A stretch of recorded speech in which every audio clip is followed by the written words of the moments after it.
ગુજરાતમાં મેઘરાજાએ માઝા મૂકી છે ત્યારે અનેક વિસ્તાર પાણી પાણી થયા છે। દિવ્ય ભાસ્કર પર વરસાદી ગ્રાઉન્ડ રિયાલિટીના ટોપ વિડીયો જોઈએ।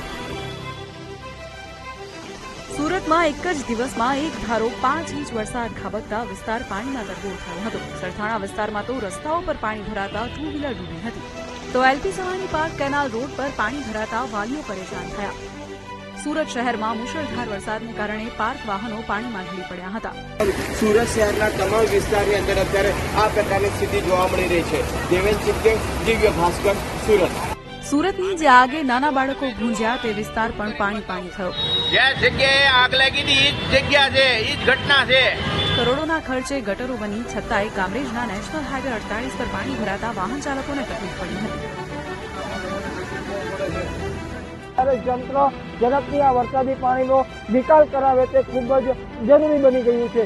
છોટાઉદેપુરના ભારજ નદીનો ડાયવર્ઝન તૂટશેની ભાસ્કરે શંકા ઉભી કરી હતી, જે હવે તૂટી ગયો છે। 4 કરોડના ખર્ચે બનાવેલું ડાયવર્ઝન 2 મહિના પહેલા કાર્યરત કરવામાં આવ્યું હતું, પરંતુ ચોમાસાની શરૂઆતમાં જ સુખી ડેમનું જે પાણી છોડવામાં આવ્યું છે તેને લઈને ગાબડું પડ્યું હતું અને ત્યારબાદ મોટી ફાડ પડી જવાની ઘટના સામે આવી હતી। વલસાડના ભાગડાવાડા ગામે ભારે પવનને કારણે ઝાડ પડ્યું હતું। બનાવમાં વીજળીના થાંભલા પડતા આખો વિડીયો જોવા માટે ડાઉનલોડ કરો દિવ્ય ભાસ્કર એપ।